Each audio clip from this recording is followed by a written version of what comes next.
సృష్టిని సేవ్ చేయాలనుకున్న ఫ్లోరా మనిషికి హింసించి వెళ్ళిపోయిన సృష్టి, బర్నీని పీకేస్తే తనూజ కట్. ఇది మనీష్ ప్లాన్. ఇక మాస్టర్ ప్లాన్తో పెర్మనెంట్ ఓనర్గా ఇంట్లో అడుగు పెడుతున్న భరణి. ఇది గుడ్ పంచాయతీ కాదు, గాడిది గుడ్డు పంచాయతీ. Big boss.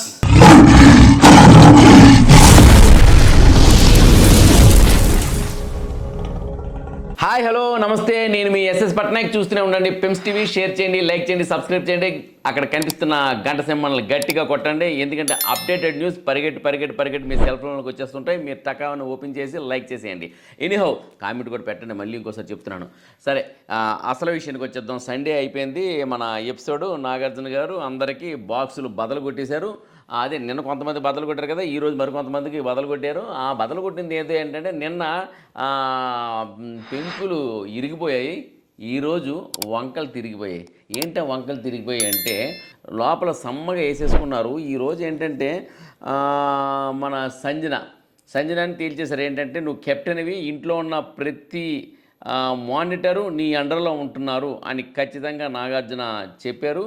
అయినా సరే ఇంకా మన శ్రీజ, దమ్ముని, ప్రియ వీళ్ళిద్దరూ కూడాను ఇంకా ఆమెని ఏదో రకంగా మ్యానిపులేట్ చేస్తున్నారు.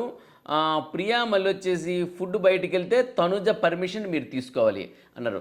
తనుజ పర్మిషన్ తీసుకోవాలి అనే పదం ఉపయోగించడం చాలా తప్పు. ఎందుకంటే అక్కడ క్లియర్గా నాగార్జున గారు ఏం చెప్పారు, అందరు మానిటర్లకి కెప్టెనే బాస్, అందరూ కూడాను కెప్టెన్ కంట్రోల్లో ఉండాలి. హరీష్ వండుకునేటప్పుడు ఎవరు బిగ్ బాస్ అడిగారు, ఎవరిని అడిగారు అని అడిగారు. నన్నే బిగ్ బాస్ అని సంజన చెప్పడం జరిగింది. అందరూ కూడాను కాబట్టి ప్రతిదీ మీరే రెస్పాన్సిబిలిటీ అన్నారు. కాబట్టి అక్కడ ప్రియాకి వెళ్ళి పర్మిషన్ తీసుకోవడం కాదు, అక్కడ ప్రియా అకౌంటబిలిటీ కెప్టెన్కి. ఈ విషయాన్ని మళ్ళీ దాటే ప్రయత్నం చేస్తున్నారు శ్రీజ.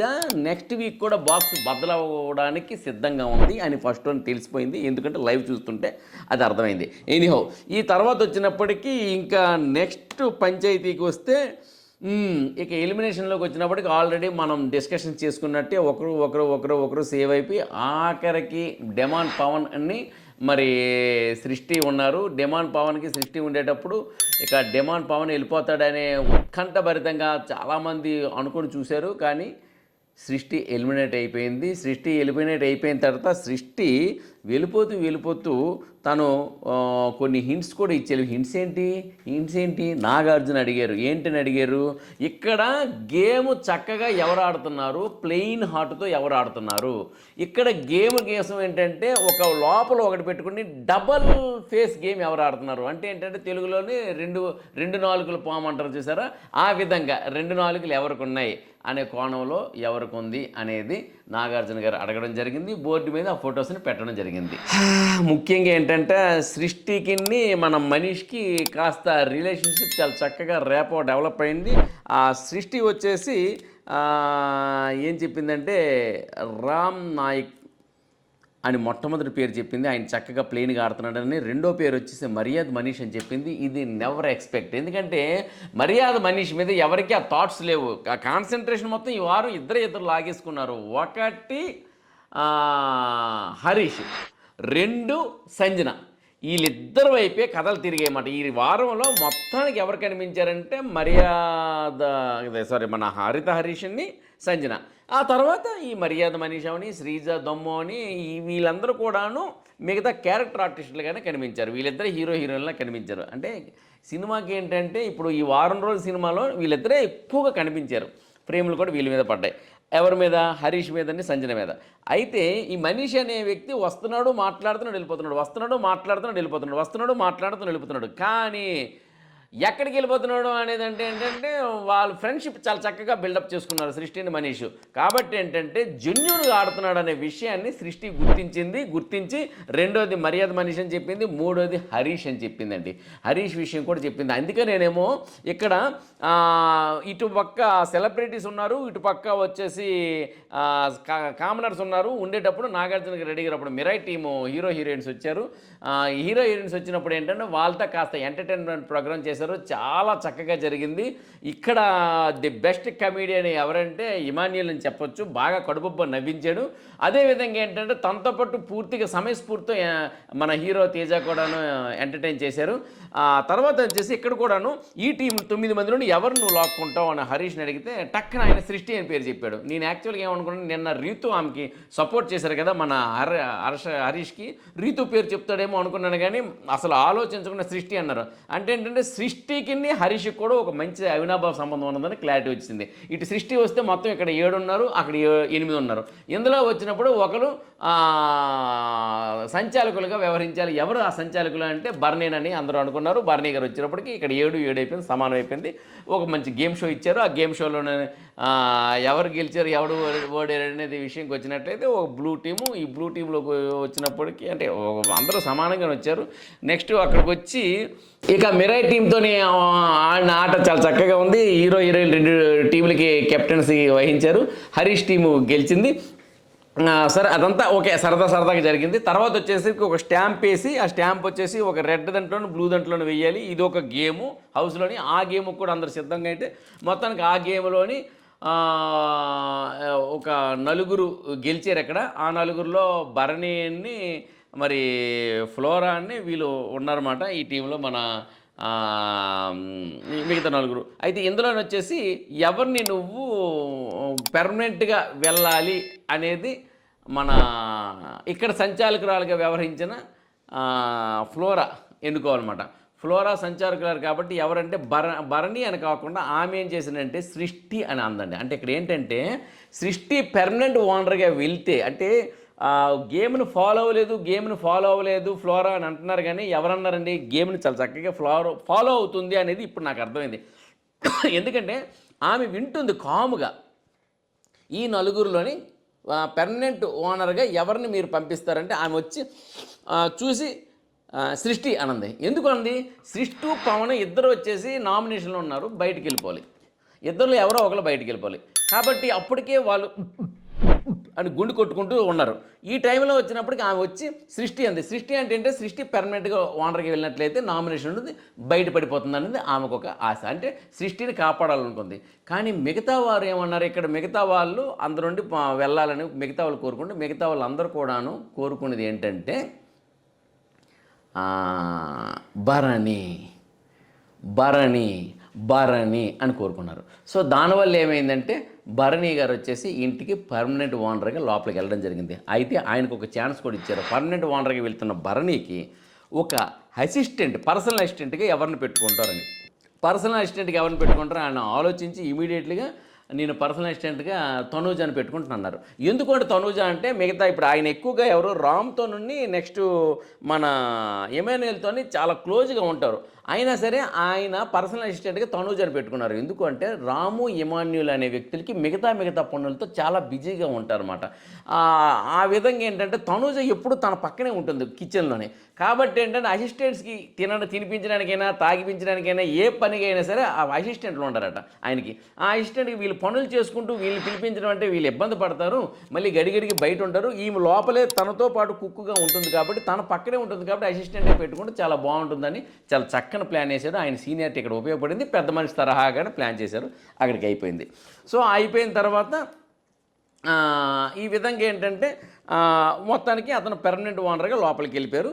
ఎండింగ్లో వచ్చినప్పటికీ మన సృష్టి వచ్చేసి అవుట్ అయిపోయిన తర్వాత అప్పుడు సృష్టి చెప్పింది ఏంటంటే ఇక్కడ మాస్క్ లేకుండా క్లియర్గా ఆడుతుంది ఎవరు అంటే రామ్ నాయకు, మర్యాద మనీషు, హరీషు, ఫ్లోరా అని కూడా చెప్పింది సృష్టి. ఎందుకంటే నిజంగా ఇప్పుడు అర్థమైంది వాళ్ళిద్దరి మధ్య బాండింగ్. ఫ్లోరాని కాపాడాలనుకుంది, అదే సృష్టిని కాపాడాలనుకుంది ఫ్లోరా. ఆ ఫ్లోరా ప్లెయిన్గా ఆడుతుంది, అది అందరికీ తెలిసిందే. ఫ్లోరా ప్లెయిన్గా ఆడుతుంది, సుమన్ శెట్టి ప్లెయిన్గా ఆడుతున్నారు. కానీ ఈమె చక్కగా ఫ్లోరా అని పేరు చెప్పింది. సో ఈ 4 వ్యక్తులు రామ్ నాయక్, మర్యాద మనీష్, హరీష్, ఫ్లోరా ఈ 4 పేర్లు చెప్పారు. ఆ తర్వాత ఇంకొక 3 పేర్లు చెప్పింది. ఏంటంటే ఎవరు ఇక్కడ వచ్చినప్పటికీ 2 డబల్ గేమ్ ఆడుతున్నారని ఫోటోలు పెట్టాలి.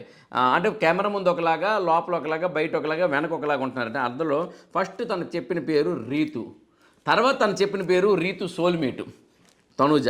ఆ తర్వాత భరణి అని పేరు చెప్పిందండి. ఇక్కడ కాస్త ఎమోషన్ అయిందండి. భరణి మీద ఎందుకు మరి అన్న అని పిలిచి ఎందుకు ఆ ఒక ఎఫెక్షన్ పెట్టుకుందో కానీ మొత్తానికి ఎఫెక్షన్ పెట్టుకుందో, ఆ ఎఫెక్షన్ ఎక్కడ ఆమె దెబ్బతిన్నదో అర్థం కాలేదు కానీ మరి భరణి అని పేరు చెప్పి ఆమె ఎమోషన్ అయింది. తర్వాత భరణి కూడా నిల్చొని పెద్ద మనిషి సరిగ్గా థ్యాంక్ యూ అని చెప్పేశాడు. తర్వాత భరణి వెళ్ళి వెనక్కి ఏమైనా మాట్లాడుకుంటాడంటే తను ఏం మాట్లాడుకోలే. నా పేరు నెగిటివ్గా చెప్పింది, చెప్తే చెప్పని, కానీ ఏంటంటే రామ్ నాయక్ మొట్టమొదటి నీ పేరు చెప్పింది, కంగ్రాచులేషన్స్ అని అభినందిస్తూ కౌగులించుకున్నాడు. అది ఇంకొకసారి మన భరణి పెద్ద మనిషి తరహాని చూపించుకోవడం జరిగింది. సృష్టి వెళ్ళిపోతూ వెళ్ళిపోతూ వెళ్ళిపోతూ 3 పేర్లు చెప్పింది. రీతు, తనుజ, భరణి. ఈ 3 పేర్లు ఉన్నాయి చూసారు. ఇది మనిషికి, తెలివైన మనిషికి హింట్ మాట. ఈ తెలివైన మనిషికి హింట్ ఇచ్చింది కాబట్టి ఇప్పుడు అసలైన ఆట మొదలవుతుందండి. అది ఎందుకు నేను అన్నానంటే ఆ తర్వాత లైవ్ చూసేటప్పుడు ఏమొచ్చిందంటే లైవ్లో వచ్చినప్పటికీ అసలు ఊహించిన పరిణామం ఏంటంటే మనిషి ఏడుస్తున్నాడు, ఇమానీల్ ఓదారుస్తున్నాడు. ఎందుకు ఏడుస్తున్నాడు అంటే ఒకటే మనిషి ఇమానీల్ అడిగాడు సృష్టి వెళ్ళిపోయినందుకంటే అది కూడా ఒక కారణమే అని ఫస్ట్ అన్నాడు. సో అదే కారణం, మెయిన్ కారణం. ఆ మెయిన్ కారణాన్ని కప్పిపుచ్చడానికి తను మరికొన్ని కారణాలు ఎత్తుక్కుంటున్నాడు, చెప్తున్నాడు. కానీ అది నిజమైన కారణాలు అయ్యుండొచ్చు, కానీ మెయిన్ కారణం ఇంటి నుండి సృష్టి వెళ్ళిపోయింది. ఆయన దృష్టి అంతా సృష్టి మీదే ఉంది కాబట్టి ఆయన బాగా ఏడుస్తున్నాడు.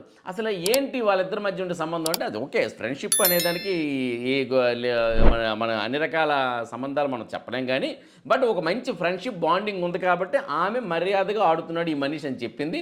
ఈ మర్యాద మనీష్ కూడా చాలా చక్కగా మర్యాదగా ఏడుస్తూ మరికొంత అంటే కామనర్స్గా వచ్చారు ఆ ఇద్దరు. ఆ కామనర్స్గా వచ్చి మరి కామనర్స్గా ఉండట్లేదు, వాళ్ళు రెస్పెక్ట్ కూడా సరిగ్గా ఇవ్వట్లేదు. ఆటలో కూడాను చీప్గా బిహేవ్ చేయాలి. చీప్ అనే పదం ఉపయోగించలేదు కానీ కొంచెం తక్కువగా అంటే 10 మంది అంటే అన్నాడేమో మరి. ఎందుకంటే లైవ్లో చూసేటప్పుడు ఏంటంటే మనీష్ వాయిస్ కూడా కొన్ని మ్యూట్ చేయడం జరిగింది. మరి బిగ్ బాస్ మనీష్కి సపోర్ట్ ఉన్నదని చెప్పి నేను గత కొద్ది రోజుల నుండి చెప్తున్నాను, అగ్ని పరీక్ష నుండి. ఇప్పుడు ఆయన వాయిస్ కూడా మ్యూట్ చేయడం జరిగింది. ఆ వాయిస్లో ఏముందో మనకు తెలియదు, ఆ మ్యూట్ చేశారు. ఇంకా హరీష్ విషయంకి వస్తే హరీష్ చెప్పిన మాట విండు, బట్ అతనికి నేను చెప్తాను, చెప్పే రీతిలో చెప్తాను కానీ అతను ఇప్పుడు ప్రస్తుతం అట్ ప్రజెంట్ ఆయన వినే పొజిషన్ లేడు అని మనీష్ అనడం కానీ జరిగింది లైవ్లోని. అయితే ఒకటండి, హరీష్ కూడాను, హరీష్ అనే వ్యక్తి జెన్యున్గా ఆడుతున్నాడు అని సృష్టి చెప్తున్నప్పుడు థ్యాంక్ యూ అని చెప్పడానికి ఏమైపోయిందండి. దీన్నే ఏమంటారంటే మా ఊర్లో బలుపు అంటారు. హరీష్ ఒక అమ్మాయి వెళ్ళిపోతూ నీ పేరు చెప్పింది, నువ్వు జెన్యున్గా ఆడుతున్నావు అని థ్యాంక్ యూ అని చెప్పాలి. బెల్లం కొట్టిన రాయిలా సీరియస్గా కూర్చొని చూస్తుంటే నేరాలు గోరాలా కాదు కదా ఇది. అది అది ఇదే హృదయం మానవ అంటే ఈ హృదయంలోనే నా లోపల ఎంతో ప్రేమ ఉంది అని నువ్వు చెప్పచ్చు కాదు. ఆ ప్రేమను ఎక్స్ప్రెస్ చేయడం ఏమండి, ప్రేమ ఉండొచ్చు, నీ లోపల ఉండొచ్చు, చూసే జనానికి నువ్వు ఎక్స్ప్రెస్ చేయాలంటే మాస్క్ వేసుకొని ప్రేమను దాచుకోవడం అని కాదు. అక్కడ నిజమే ఆమెకు తెలిసింది. అట్లీస్ట్ ఏంటంటే నీ మీద కొంత అభిమానం అనేది, ఎవరి అభిమానం నాకు వద్దంటే ఒంటరిగా ఉంటుంటే ఉండు, ఎవడు నేను కాదుండు, నాకెవరూ లేరు, నేను ఒంటరిగా ఆడతాను రాడు. కానీ మనిషి అనేవాడు ఎప్పుడు ఒంటరిగా ఉండడం కోసం ఇష్టపడకూడదు. ఎందుకంటే నాయకుడు అనేవాడు ఏ సమస్య వచ్చినా ముందుండాలి జనాలకి, కానీ ఏ మంచి పని కోసమైనా జనాలు వెనక ఉండాలి. ఒక మంచి పనికి తీసుకెళ్లేటప్పుడు జనం వెనకుండి నడిపించాలి నాయకుడు. ఒక ఏదైనా ఆపద వచ్చినప్పుడు జనానికి ముందు నిల్చొని జనాన్ని కాపాడాలి. ఇది నాయకుడు. నువ్వు నాయకుడు అంటున్నావు కదా, నేను జనంలో ఒక జనాలందరూ ప్రేమ నీకు కావాలి కదా. కాబట్టి ఏంటంటే ఆమె చెప్పేటప్పుడు నువ్వు అదేవిధంగా నాగార్జున గారు కూడా మనీష్ నీకు ఒక ఛాన్స్ ఇస్తున్నాను, ఇందులో ఒక వ్యక్తిని ఎంచుకునేటప్పుడు థ్యాంక్ యూ సార్ అని కూడా అనాలి. నీ మీద జోకులే సరదాగా మాట్లాడే విషయం వచ్చినప్పుడు కూడా నిన్ను వెనకేసుకొచ్చే విధంగా నాగార్జున గారు మాట్లాడినప్పుడు కూడా నువ్వు బెల్లం కొట్టిన రాయిలాగా ఉన్నావు. కాబట్టి అంటే నిన్ను అభిమానిస్తున్నాను కాబట్టి నేను చెప్తున్నాను, నిన్ను అభిమానించకపోతే ఇంకొంచెం దినగా చెప్తుండేవాడిని. ఎనీహౌ అది పక్కన పెట్టేసి ఏదైనప్పటికీ మనీష్ చక్కగా ఆడుతున్నాను. నాగార్జున గారు కూడా చెప్పారు. ఇన్ ద సేమ్ టైం వెళ్ళిపోతున్న సృష్టి కూడా చెప్పింది. ఇప్పుడు మర్యాద మనీష్ కూడాను తనకి చెప్తే వినే పొజిషన్ లేడు, కానీ నేను చెప్తాను అని అన్నాడు. కాబట్టి ఏంటంటే నీ మీద ఒక సాఫ్ట్ కార్నర్ కొంతమందికి ఉంది, బట్ నీ ఎక్స్ప్రెషన్స్తోని ఉండాలి. ఇంకా నువ్వు ఎలా ఆడతావో నీ ఇష్టం. ఇంకా ఈ విషయంకి వచ్చినప్పటికీ ఈరోజు ఇప్పుడు సండే అయిపోయింది కదా, ఇప్పుడు ఇక కొత్తగా నామినేషన్స్ మళ్ళీ మొదలవుతాయి. ఈ నామినేషన్స్లో నేను ముఖ్యంగా రేపు ఇప్పుడు ఒక వ్యక్తికి 2 వ్యక్తుల్ని సెలెక్ట్ చేసుకోవాలి అనే టాస్క్ ఇస్తారు. ఇది 100%. ఒక వ్యక్తిని 2 వ్యక్తులను సెలెక్ట్ చేసుకోవాలంటే ఇప్పుడు ఆ మిగతా వ్యక్తులు ఎవరు, మన రాము కానీ అవ్వచ్చు, ప్రియా కానీ అవ్వచ్చు, రీతు అవ్వచ్చు, సుమన్ శెట్టి అవ్వచ్చు, వీళ్ళందరూ సెలెక్ట్ చేసుకుంటారు. మ్యాక్సిమం ఏంటంటే కొంతమంది హరీష్ని ఫ్లోరాని సెలెక్ట్ చేసుకుంటారు ఎక్కువగా. ఫ్లోరా ఏంటంటే ఏం ఆడట్లేదండి, బిగ్ బాస్కి ఫిట్ కాదండి అని చెప్తారు. హరీష్ వచ్చినప్పటికీ ఇదిగో ఈ ఎక్స్ప్రెషన్స్ ఏవి లేవు కాబట్టి ఇప్పుడంతా కామ్గా ఉన్నాడు కాబట్టి హరీష్ని కొంతమంది ఎలిమినేట్ చేస్తారు. అదేవిధంగా భరణి వచ్చేసి హౌస్ ఓనర్ అయ్యాడని ఉక్కురుసం కొంతమందికి ఉంటుంది. ఆ భరణి హౌస్ ఓనర్ అయ్యాడని భరణిని హౌస్ ఓనర్ నుండి పంపించాలనే ఉద్దేశంతో లోపల ఉండేవాళ్ళు ఎలిమినేట్ చేయడానికి. అదేవిధంగా బయట ఉండేవాళ్ళు మా నుండి ఒక అతను లోపలికి వెళ్ళాడు కదా పెర్మనెంట్గా, అతను బయటికి వెళ్ళిపోతే మేము ఎవరైనా వెళ్ళొచ్చు కానీ బయట ఉండేవాళ్ళు. సో భరణిని కాబట్టి ఇక్కడ భరణి, హరీష్, ఫ్లోరా ఈ ముగ్గురు ఎక్కువ టార్గెట్ అయ్యే ఛాన్సెస్ ఉన్నాయి. మర్యాద మనీష్కి అతి ఇష్టమైన వ్యక్తి సృష్టి. ఈ సృష్టి బయటికి వెళ్ళిపోతూ అందరికీ చెప్పింది కానీ తెలివైన క్యాల్కులేటెడ్ పర్సన్ అయిన మనీష్ సృష్టి వెళ్ళిపోవడానికి కారణం ఎవరు అనేది అర్థమైపోయింది. సో లోపల నలుగురు బాగా ఆడాం, ఈ నలుగురు నాకు శత్రువులు కాదు. ఓకే, ఈ నలుగురు బాగా ఆడలేదు. సృష్టి వాళ్ళ ఫోటోలు పెట్టింది, అందులో 3 ఫోటోలు, 1 రీతు, 2 తను, 3 భరణి. ఈ 3 వాళ్ళే మన సృష్టి వెళ్ళిపోయింది. కాబట్టి సృష్టి వెళ్ళిపోతూ ఈ 3 పేర్లు చెప్పిందంటే అది నాకే ఇచ్చింది. 1:2:3, 3:3:4, 2:1, 3:3 వచ్చింది. 3 మెంబర్స్ పేర్లు వచ్చాయి కాబట్టి అందులో 2 వ్యక్తులను సెలెక్ట్ చేసుకునే ఛాన్స్ వచ్చింది. కాబట్టి అని తను రీతు, తను, భరణిలోని 2 వ్యక్తులు సెలెక్ట్ చేసుకుంటారండి. ఆ 2 వ్యక్తులు ఎవరిని సెలెక్ట్ చేసుకుంటాడు? రీతు, తను అనుకోండి, 2 లేడీస్ అంటే ఇతను పడదా అని వస్తుంది. లేదు భరణి, తను అని అన్నాం అనుకోండి, అప్పుడు రీతు ఉండిపోద్ది కదా. అందుకని చెప్పేసి తను క్యాల్కులేటెడ్గా భరణి, రీతు అనే 2 పేర్లు తీసుకుంటాడండి. తనుని ఎందుకు విడిచిపెట్టాడు అని మీరు అనుకోవచ్చు. భరణి అనే వ్యక్తి పెర్మనెంట్ ఓనర్గా లోపల ఉంటే ఆయనకి పర్సనల్ అసిస్టెంట్గా తను ఉంటుంది. అదే భరణి లేడు అనుకోండి, తను కట్ అవుద్ది. లాజిక్ చూసారా? That is magic. మర్యాద మనీష్ కాబట్టే తనుశ్రీని టచ్ చేయడు, రీతుని భరణిని టచ్ చేస్తాడు. రాసి పెట్టుకోండి, రీతు భరణి వీళ్ళిద్దరూ మనీష్ చేత నామినేట్ కాబడతారు. రీతు భరణి ఇది గుర్తుపెట్టుకోండి. మిగతా వాళ్ళ విషయాలు రేపు మాట్లాడదాం. తెల్లవారి మళ్ళీ మాట్లాడుకొని మధ్యాహ్నం సరికి అప్లోడ్ చేస్తాం. సరే, అంతవరకు మీరు మన పెమ్స్ టీవీ చూస్తూ ఉండండి. లైక్ చేయండి, షేర్ చేయండి, సబ్స్క్రైబ్ చేయండి, గంట సింబల్ని గట్టిగా కొట్టండి. మిగతా వాళ్ళందరూ కూడా ఎవరెవరిని నామినేట్ చేస్తున్నారు, ఎందుకు నామినేట్ చేస్తున్నారు అని బిగ్ బాస్ కన్నా ముందు నేనే చెప్తాను. Wait and see. మీ ఎస్ఎస్ పట్నాయక్.